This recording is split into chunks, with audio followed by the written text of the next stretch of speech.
Imagine getting up every day full of energy as if you were in your 20s again. What would that be like? What would it be worth to you? What is your health worth to you? Think about it. Your health isn't everything, but without it, everything else is nothing. And yet, too many of us are taking it for granted until something goes wrong. And no one wakes up hoping to be diagnosed with a disease or chronic illness. And yet, we've never been taught how to be proactive in our health through our school or public health. As a registered health coach and integrative health practitioner, I believe it's time this information is made available to everyone. Combining new knowledge around your health and the ability to do my functional medicine lab tests in the comfort of your own home will allow you to optimize your health for today and all your tomorrows. Don't wait for your wake-up call. Welcome back to another episode of the Don't Wait for Your Wake-Up Call podcast. I am Melissa Deely, your host, and very excited to be back here with a solo episode. Today, we're going to be diving into the inner workings of your brain and how it processes information. So now diving into episode 103, I have a question for all of you listeners. Did you know that you are literally creating your own reality every minute of every day? And that if you don't like it, we can change it. Have you ever stopped to think about that? I know I hadn't before I did my NLP and hypnotherapy training in 2022. But now I get it, and I want to share it with you. This is so important to know because if you are feeling stuck in some aspect of your life, I want you to know how easy it is to get unstuck.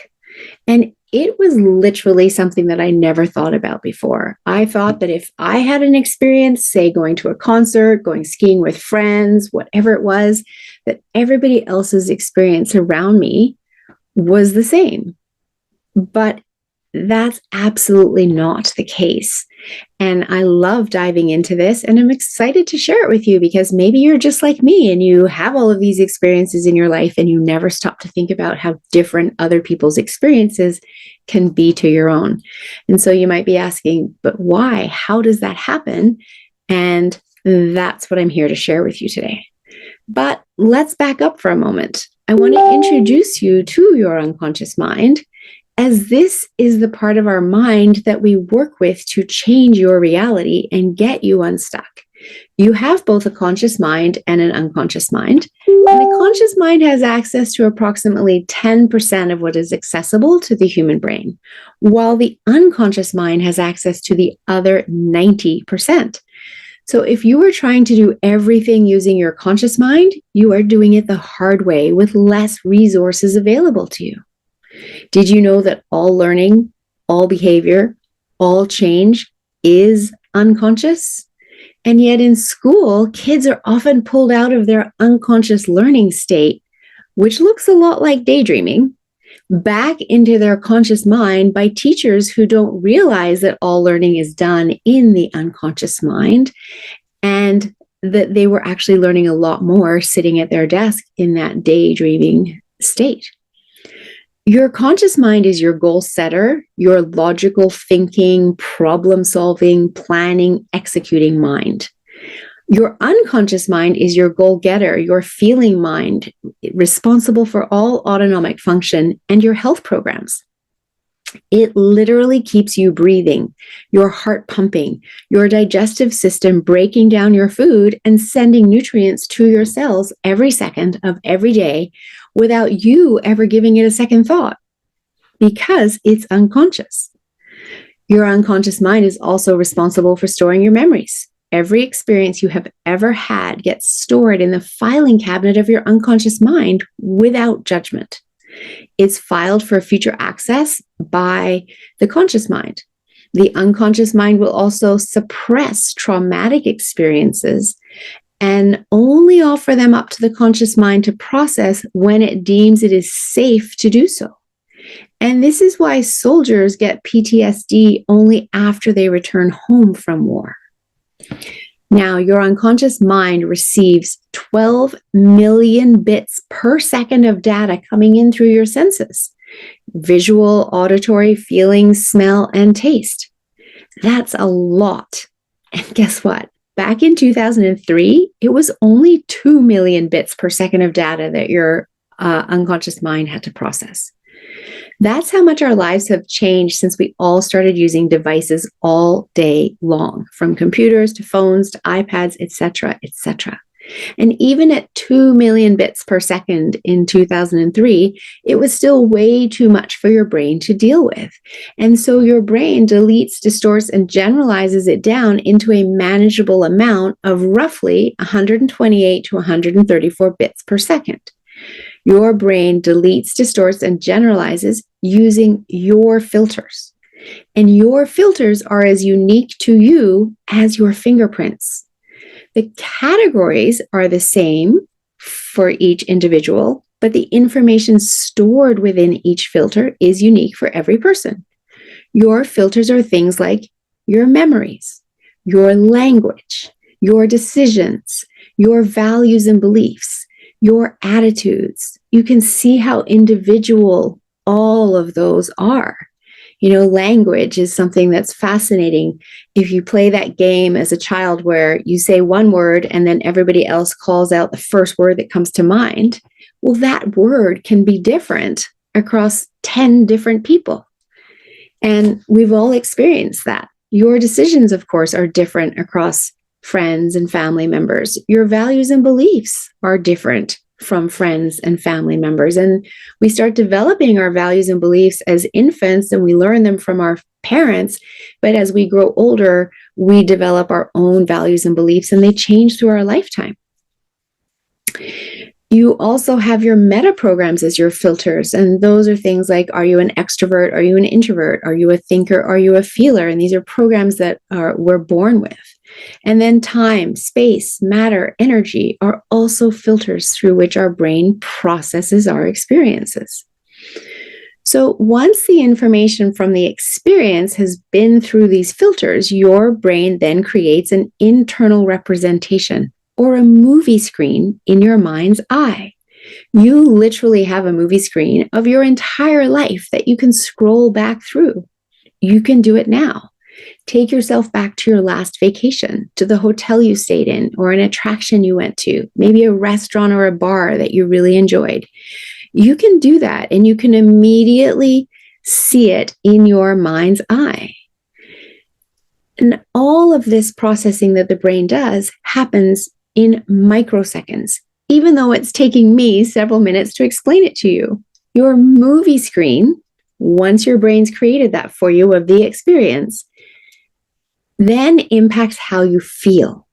A happy memory pulled up in your mind's eye will create happy feelings. A sad memory pulled up in your mind's eye will make you feel sad. These feelings impact your behavior, as you have a different set of behaviors for when you feel sad versus when you feel happy, or perhaps when you feel tired versus when you feel really energized. So you can see that how your emotions impact your behavior. Your feelings also impact your physiology. If you're mostly happy, then your immune system is actually stronger, and research shows that you will live longer. If you tend to the side of depression, this gets stored in your body and weakens your immune system, which is also fascinating here because the emotions aren't kicking in at all until after the brain has processed the experience via your filters and created the movie in your mind. Only then do the emotions kick in. So do you see how each experience you have is actually creating your reality? All your experiences are literally your perception of them. And if you don't like that reality, we can use timeline therapy, hypnotherapy, and other NLP techniques to change it for you. And where do we create that change? You guessed it, right in the unconscious mind, because that is where all lasting change happens. There is no point relying solely on willpower. It simply doesn't work, as it is only using the conscious mind. And remember, all change happens in the unconscious mind. Have you ever wondered why by the middle of February, 80% of the people have given up on their New Year's resolutions? It's because they're relying on their conscious mind. If they knew to use their unconscious mind, they'd have a lot more success. You are here. And so now you know this, and you can start using your unconscious mind instead. So let me give you a real life example of all of this to wrap your head around it. 3 little girls are walking in a park, and a snake slithers across the path in front of them. And the first little girl, she shrieks, "Snake! Ah!" and runs away.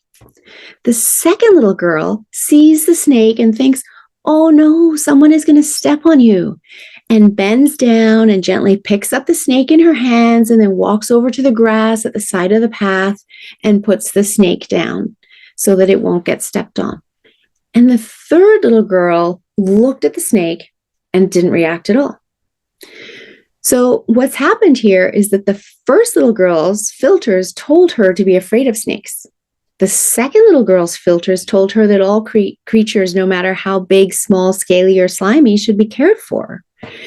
And the third little girl had never experienced a snake before, so she had no filter for it yet. But now she's had 2 opposing experiences that are now going to be in her filters for next time. And the one that had the biggest emotional impact on her is the one that her brain will draw upon next time she sees a snake. So do you see how we have one experience of a snake slithering across the path and 3 different realities based on the girl's filters? So the stories they go home and tell their parents that evening will be 3 completely different stories because they all created their own reality. Crazy, right? But it makes sense. So it's actually why in Canada, the RCMP no longer allow eyewitness testimonies in court for motor vehicle accidents because you can have 3 eyewitnesses of the same accident telling 3 completely different stories. Is this something you've ever thought about before? I know before I did my training, I never really had. And I think that it's absolutely fascinating how our mind works. And I love the fact that if we don't like our version of reality, we can change it, which means we never have to be stuck. I recently participated in a Grand Connection gift giveaway program, and I gave away a complimentary session to people to remove 1 trigger food. So basically, if there is a food that once you start eating it, you can't stop it, we can simply remove it so you no longer even want it. You know, that bag of chips, that flavor of chips, it's so good, you open the bag, you eat the whole thing, and you don't even know how you ate the whole thing. Or maybe it's a box of cookies, or maybe it's a bag of brownies. Whatever it is, that trigger food that you love, you can't stop eating, but you know it's not good for you, and so you really don't want to keep eating it. Well, that is where we can use a technique called mapping across. And we map across the food you really don't like in your unconscious mind. So when you think of the food you used to like, you instead get the feelings of yuck from the food that you really don't like at all. And this has you no longer wanting that food that you ate too much of. I've actually done over 20 half-hour appointments in the last few weeks removing trigger foods for people from things like Pringles or Cheetos or Pepsi or Snickerdoodles and replacing them with foods that they don't like, such as liver and olives and green peppers and Dr. Pepper. It's an amazingly quick and powerful technique. And immediately upon completing the session, people found they truly no longer desired the food that they once couldn't stay away from. And this is how we do things with ease using our unconscious mind instead of relying on willpower and our conscious mind, because we all know that simply doesn't last. So another powerful tool to use with our unconscious mind is the hypnotherapy.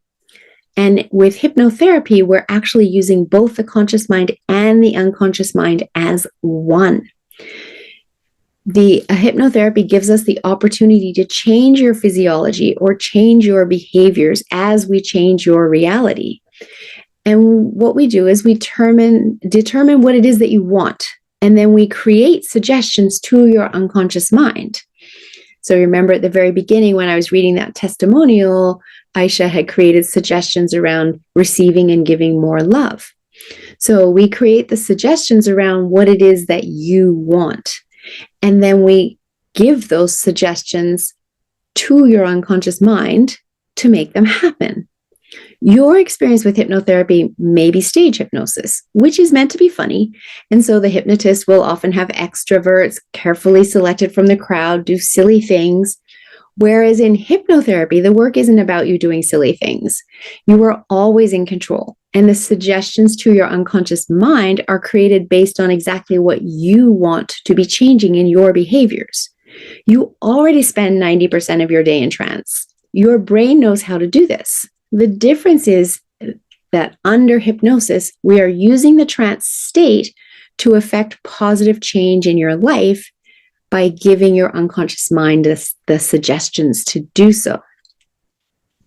Hypnosis is so powerful and the potential is truly unlimited. Back in 1958, the US Medical Association did a survey of psychotherapy literature and revealed the following and published it in the American Health magazine. The treatment of called psychoanalysis, they discovered had a 38% recovery after 600 sessions. Whereas using behavior therapy, they discovered that it had a 72% recovery after 22 sessions.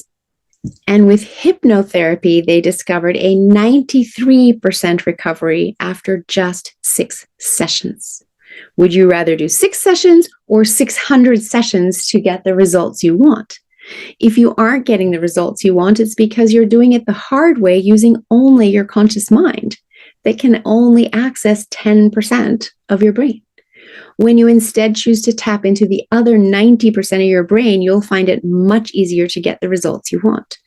So my question to you is, do you want to do it the easy way or the hard way? I actually run 2 hypnosis group classes now. The first one is the Learn Self-Hypnosis One-Day Masterclass, which teaches you how to put yourself into trance and give suggestions to your unconscious mind so that you can do this for yourself anytime, anywhere. How empowering is that to be able to work directly with your unconscious mind to affect the change that you want to affect in your life? That's huge, right? And it's a super fun class. The second group program that I run is a weekend designation course for coaches and practitioners that might want to start using hypnotherapy with their clients one-to-one in order to help their clients get the results they want, the easy way, and to be able to get those results much more quickly. So I've put the links to both programs into the show notes and would be happy to chat or reply to emails if you have questions about either of these programs. I also offer one-to-one hypnotherapy sessions to my clients looking to create lasting change and do it the easy way as well. I absolutely love this topic. I could talk about it forever. And today, I hope I've opened your mind to the fact that you are creating your own reality all day, every day. And if you don't like it, let's change it for you. 2022 was such a big year for me in terms of my focus on learning and adding all of these tools to my tool belt. And I love that I've done this because of the ability it gives me to help people truly get the results that they want. And I just want people to know that you don't have to be stuck.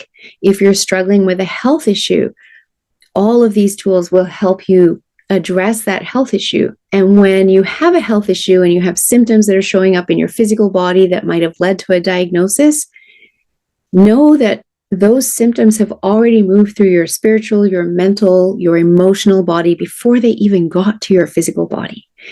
And so we need to not only help your physical body heal, but we need to address what's going on in the emotional body and the mental body and the spiritual body in order to release all of that stuck emotion, et cetera, all of the mental toxicity, spiritual toxicity, so that you can have true and lasting healing and you don't end up right back where you were a year from now or 2 years from now. And that's what all of these tools allow me to help you with in your healing journey. So please know that you really don't have to be stuck. You can always take action to create the change that you want that will have you moving forward again in any aspect of your life, whether that's career, relationships, finances, your spirituality, your health. Please reach out to me if you'd like to know more, and we can hop on a complimentary discovery call together. As you can tell, I'm very passionate about this work and the ease with which we can create this change for people. So thanks for listening. If this episode resonates with you or you know someone that needs to hear it, please share it. And I will be back next week with another amazing guest to share with you. Thank you for listening to and supporting the Don't Wait for Your Wake Up Call podcast. Your unconscious mind is powerful. It's the other 90% of your mind. And yet, you're not even taught about it at school. What if you could access the other 90%? It would be like driving the highway in sixth gear instead of first gear. That's what you're doing when you only know the tools of the conscious mind, the 10%. You're going through life in first gear. Are you ready to ramp up and go through life in sixth gear? Learn the powerful tools of your unconscious mind, healing trauma, clearing anxiety in minutes rather than weeks, months, and years. Join our next Meet Your Unconscious Mind workshop so that you can start to learn the power that you already hold within and the tools to access it. Look for the link to register in the show notes.